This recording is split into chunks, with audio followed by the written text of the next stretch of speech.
Hi అండి, అందరికీ నమస్కారం. నువ్వు వేసే ప్రతి అడుగు 10 మందికి ఉపయోగపడేలా ఉండాలి, అంతే కానీ నీ వల్ల 10 మంది బాధపడకూడదని తెలుసుకో. ఏదైనా మన నడవడిక మీద మన జీవితం ఆధారపడి ఉంటుందని తెలుసుకో. మనిషికి ఉన్న సమస్యలు ఒక్కోసారి చావు దాకా వెళ్ళాలనిపిస్తుంది, కానీ ఒక్కసారి ఆలోచించండి. చనిపోతే జీవితం లేదు, ఏది సాధించలేము, అక్కడికి అంతమైపోతుంది. అదే బ్రతికి ఉండు, ఏదైనా సాధించవచ్చు. మనసుకి బాధ అనిపిస్తున్నప్పుడు ఒంటరిగా కూర్చొని బాధపడండి. ఓపిక ఉన్నంత వరకు ఏడవండి, అంతేకాని నీ స్నేహితుడనో బంధువుడనో మనకైనా వాడనో ఒక్కసారి మన బాధ చెప్పుకున్నామా అంతే సంగతులు.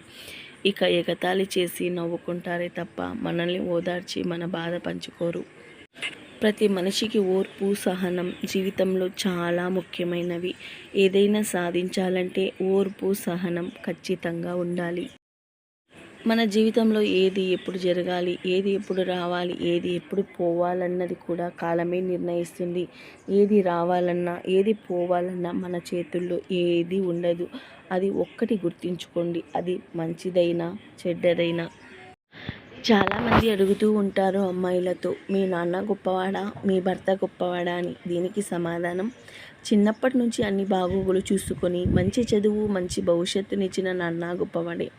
తర్వాత 80 సంవత్సరాలు తన బాగోగులు చూసుకుంటూ తనను మంచిగా చూసుకున్న భర్త కూడా గొప్పవాడే. ఈ కొటేషన్స్ మీకు నచ్చినట్లయితే నా ఛానల్ని సబ్స్క్రైబ్ చేసుకొని ఒక్క లైక్ ఇవ్వండి. Thank you for watching.